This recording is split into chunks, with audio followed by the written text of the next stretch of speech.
সকাল থেকে যে খবরের দিকে আমরা নজর রাখছি, আবারও 7 সকালে অ্যাকশন এনফোর্সমেন্ট ডিরেক্টরেট রেশন কেলেঙ্কারির মধ্যে এবার এসএসসি নিয়োগ দুর্নীতি তদন্তেও জেট গতি।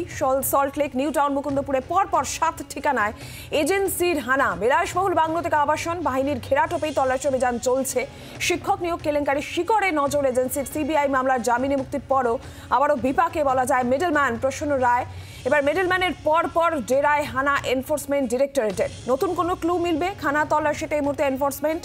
আর আমরা নজর রাখছি 7 জায়গায় এনফোর্সমেন্ট ডিরেক্টরেটের তল্লাশি। সন্দেশখালী বনগা থেকে শিক্ষা নিয়ে নিরাপত্তা যথেষ্ট আঁটোসাঁটো শীর্ষ নির্দেশে সতর্ক সিআরপিএফ। নিশ্চিদ্র নিরাপত্তাতেই অপারেশনে এই মুহূর্তে এনফোর্সমেন্ট ডিরেক্টরেট। আর এই মুহূর্তে আমরা নজর রাখবো সরাসরি মুকুন্দপুরের দিকে। অয়ন ঘোষাল আমাদের সঙ্গে রয়েছেন, আমাদের প্রতিনিধি। অয়ন, মুকুন্দপুরে এই মুহূর্তের আপডেট কি? বেশ কিছুটা সময় পেরিয়ে গেছে, এনফোর্সমেন্ট ডিরেক্টরেটের তল্লাশি চলছে। মুকুন্দপুর থেকে কি ছবি এখন? পৌনে 7টা থেকে ঘড়ির কাঁটায় এই মুহূর্তে সকাল 11টা বাজে। এখনো পর্যন্ত রোহিত ঝায়ের মুকুন্দপুরের এই বাড়িতে তল্লাশি অভিযান বহাল রেখেছেন এনফোর্সমেন্ট ডাইরেক্টরেটের 3 জন আধিকারিক। এবং একই রকমভাবে এই মুহূর্তে নিচে কিন্তু সেই আধা সেনার অতন্দ্র প্রহরা। এবং তার পাশাপাশি এই মুহূর্তে স্থানীয় থানার পুলিশ তারাও একই সঙ্গে এই এলাকার শান্তি শৃঙ্খলা নিরাপত্তা এগুলি রক্ষার ব্যাপারে কেন্দ্রীয় আধা সেনাকে সাহায্য করছেন। একজন পুলিশ কর্মীকে আমরা এই মুহূর্তে বেরোতেও দেখছি সেই বাড়ি থেকে। এবং পাশাপাশি আমরা দেখানোর চেষ্টা করব যে এখান থেকে যারা বেরোচ্ছেন কোথায়, মানে কতক্ষণ ধরে, অনেকক্ষণ ধরে তো তল্লাশি চলছে। কি দেখলেন? উপরে গেছিলেন? না, উপরে যাইনি, আমি নিচে থাকি। এখানে কাদের যাতায়াত ছিল কিছু যে দেখেছেন? না, কারোর ওগুলো কিছু দেখি। কোন ঘটনার পরিপ্রেক্ষিতে তদন্ত কিছু জানেন? না, কিছুই জানি না। কি দেখলেন সকালবেলা? এখানে সরে আসুন। সকালবেলা গেট তালা খুললাম, খুলে আমি ভিতরে গিয়ে দেখলাম আপনারা সব এসছেন, এটুকুই দেখলাম।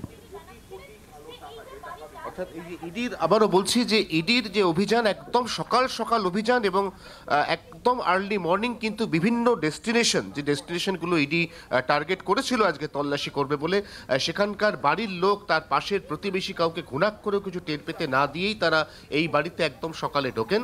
এবং ঢোকার পরে এখনো পর্যন্ত এই যে বাড়ি, এই বাড়িতেই রোহিত ঝার বাড়ি। রোহিত ঝা যিনি এজেন্ট হিসেবে কাজ করছেন বলে ইডি সূত্রের খবর। এবং সেই এজেন্ট হিসেবে রোহিত ঝা একাধিক অযোগ্য চাকরি প্রার্থীর কাছ থেকে টাকা তুলেছেন এবং সেই টাকাগুলি তিনি মানি ট্রেলের মাধ্যমে পৌঁছে দিয়েছেন। তার পরবর্তী মিডলম্যান হিসেবে তিনি পৌঁছে দিয়েছেন প্রসন্ন রায়ের কাছে। এবং এই মানি ট্রেলটি কোথা থেকে শুরু, কত টাকার এই মানি ট্রেল, এবং শেষ পর্যন্ত আলটিমেট বেনিফিশিয়ারি কে, এই যাবতীয় বিষয়গুলি এই মুহূর্তে এই বাড়ির ভেতর খতিয়ে দেখছেন ইডির তদন্তকারী আধিকারিকরা। অয়ন, তুমি আমাদের সঙ্গে থাকো। মুকুন্দপুর রোহিত ঝা তার বাড়িতে এই মুহূর্তে আমরা নজর রাখছি এবং সেখানে এনফোর্সমেন্ট ডিরেক্টরেটের তল্লাশি চলছে। নিয়োগ দুর্নীতির তদন্তে আমরা দেখতে পাচ্ছি যে সকাল থেকে এনফোর্সমেন্ট ডিরেক্টরেটের এই তৎপরতা এবং 7 সকালে এই অপারেশনে বলা যায় এনফোর্সমেন্ট ডিরেক্টরেট রেশন কেলেঙ্কারির মধ্যেই এবার এসএসসি নিয়োগ দুর্নীতিতেও তদন্তের জেট গতি।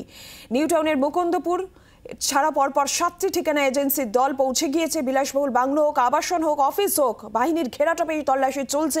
মুকুন্দপুরের ছবি দেখছি। আর এরই পাশাপাশি আমরা একবার একটু বলাকা, নিউ টাউন, সেখানেও নজর রাখবো। নান্টু রয়েছেন আমাদের অপর প্রতিনিধি আমাদের সঙ্গে সরাসরি। নান্টু, বলাকা থেকে কি আপডেট আসছে?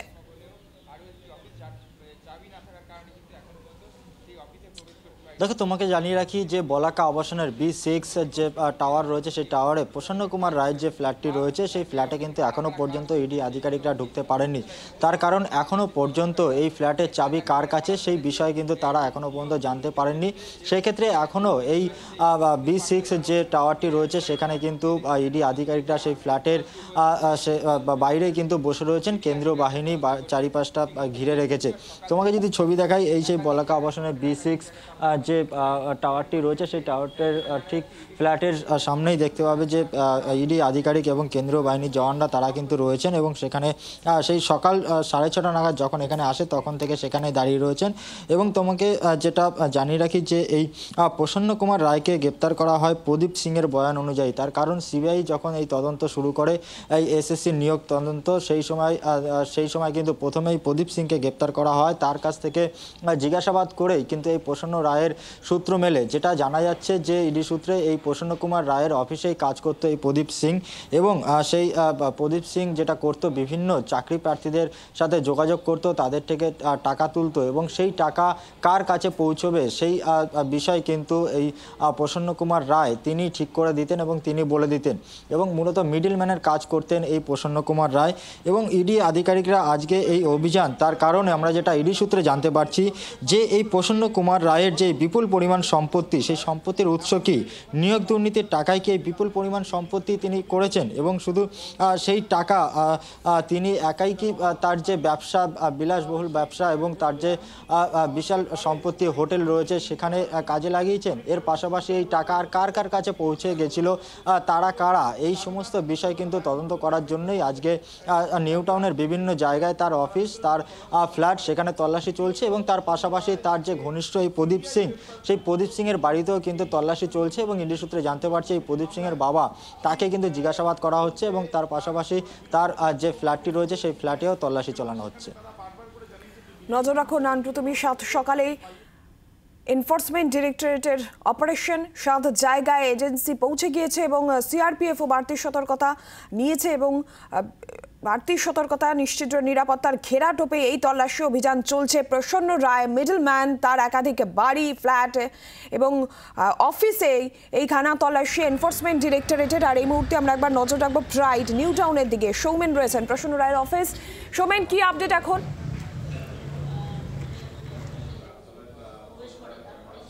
দেখো, সকাল 7টার কিছু আগেই কিন্তু ইডি আধিকারিকরা প্রসন্ন রায়ের যে অফিস রয়েছে যে প্রাইড হোটেলে, সেই অফিসে কিন্তু তারা হানা দেয় এবং প্রায় 3 ঘন্টা তাদের কিন্তু এই অফিসের বাইরে কিন্তু অপেক্ষা করতে হয়, কারণ যেহেতু চাবি না থাকার জন্য। পরবর্তী সময় আমরা যেমনটা দেখলাম যে 4 তলার যে অফিসের রিসেপশনিস্ট তিনি কিন্তু আসেন এবং তারপর চাবি খোলার পরে তারা কিন্তু ভেতরে প্রবেশ করেন। প্রায় 1 ঘন্টা অতিক্রম হয়ে গেছে ভেতরে, যে তারপরে আমরা দেখলাম যে বেশ কয়েকজন কর্মী যারা এই অফিসে কাজ করেন তারা কিন্তু ভেতরে আসেন এবং তাদেরকেও জিজ্ঞাসাবাদের পাশাপাশি বেশ কিছু নথি খতিয়ে দেখা হচ্ছে। এবং মূলত যেটা তোমায় বলবো, এইখানে ট্রাভেল এজেন্সির অফিস এবং বেশ কিছু হোটেল বুকিং সংক্রান্ত কিন্তু কাজকর্ম এখানে হতো, যেমনটা এই অফিসের কর্মীরা জানাচ্ছিল। এবং এই অফিসেরই ঠিক ওপরের তলায় কিন্তু আরও বেশ 2টি অফিস রয়েছে এবং তার মধ্যে এখনও পর্যন্ত কিন্তু সেগুলো চাবি না থাকার কারণে সেখানে কিন্তু ইডি আধিকারিকরা এখনও ঢুকতে পারেনি। তারা কিন্তু প্রায় 4 ঘন্টা অতিক্রম হয়ে গেছে, তারা কিন্তু বাইরেই অপেক্ষা করছে। এবং মূলত আমি তোমাকে বলবো যে প্রসন্ন রায়, যেমনটা এই অফিসের একজন স্টাফ জানাচ্ছিল যে তিনি কিন্তু জামিন পাওয়ার পর থেকেই প্রায়শই এই অফিসে আসছিলেন, যেমনটা আরও বলছিল যে গতকাল সন্ধ্যায় তিনি কিন্তু এই অফিসেই এসেছিলেন এবং তারপরে কিন্তু সন্ধ্যাবেলা তিনি এখান থেকে বেরিয়ে যান, এরকমটাই কিন্তু এই অফিসের কর্মীরা জানাচ্ছিলেন। এবং তোমাকে দেখাবো যে এই অফিসের বাইরে এই মুহূর্তে কিন্তু সেন্ট্রাল ফোর্স তারা কিন্তু ঘিরে রয়েছেন এবং ভেতরে প্রায় 1 ঘন্টা অতিক্রম হয়ে গেছে, তারা কিন্তু ভেতরে গেছেন এবং সকাল 7টার কিছু আগে কিন্তু ইডি আধিকারিকরা পৌঁছায় এবং চাবি না থাকার কারণে তারা কিন্তু ভেতরে প্রবেশ করতে পারেনি। এবং মূলত যেটা জানা যাচ্ছে যে যেহেতু নিয়োগ দুর্নীতি মামলায় যে মিডলম্যান হিসাবে কাজ করতো প্রসন্ন রায় এবং তার যে একাধিক জায়গা এবং তার পরিচিত একাধিক জায়গা, সেখানে কিন্তু আজকে সকাল থেকে ইডি আধিকারিকরা হানা দিয়েছে এবং সেখানে তল্লাশি চলছে, এরকমটাই জানা যাচ্ছে। বাংলার আওয়াজ, বাঙালির আবেগ, জি 24 ঘন্টা।